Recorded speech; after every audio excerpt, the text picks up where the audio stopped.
মাঝরাতে বিশ্বনবী তাহাজ্জুদের জন্য দাঁড়াতেন, আল্লাহু আকবার বলে দাঁড়িয়ে যেতেন, নামাজ শুরু করে দিতেন, বিশাল বড় সূরা পড়তেন, কিরাত পড়তেন, রুকু করতেন, কিন্তু সিজদার জায়গায় সিজদা দেওয়ার জায়গা নাই। সিজদার জায়গায় মা আয়েশা পা বিছিয়ে শুয়ে আছে।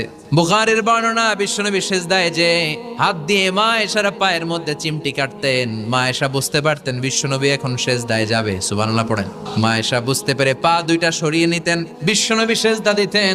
সিজদা দিয়ে বিশ্বনবী যখন আবার দাঁড়িয়ে যেতেন, মা আয়েশা পা বিছিয়ে আবার শুয়ে পড়তেন। মা আয়েশা বলতেন বিশ্বনবী দাঁড়িয়ে থাকতে থাকতে এত সময় ধরে তাহাজ্জুদের সালাত পড়তেন, ওনার পা গুলো ফুলে এরকম টিউমারের মতো মোটা হয়ে যেত। দাঁড়িয়ে থাকতে থাকতে বিশ্বনবীর পা গুলো টিউমারের মতো মোটা হয়ে যেত। প্রথম রাকাতে বাকারা, আলে ইমরান পড়ে ফেলতেন, বিশ্বনবীর পা যেন ফেটে যাবে। এভাবে হাত বেঁধে দাঁড়িয়ে থাকতে থাকতে বিশ্বনবীর হাতগুলো বাঁকা হয়ে যেত, ব্যথা হয়ে যেত। বিশ্বনবী তখন হাত দুইটা ছেড়ে দিতেন। আবার যখন এনার্জি